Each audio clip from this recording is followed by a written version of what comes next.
cắm rồi đó. Đây chồng có cắm rồi đó. Đứng đây chồng à. Dạ kêu bảo. Chỉ với một cò, chấm cò.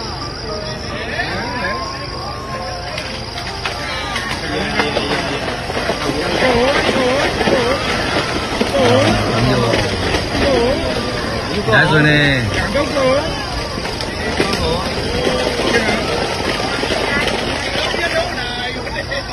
Càng gốc cô.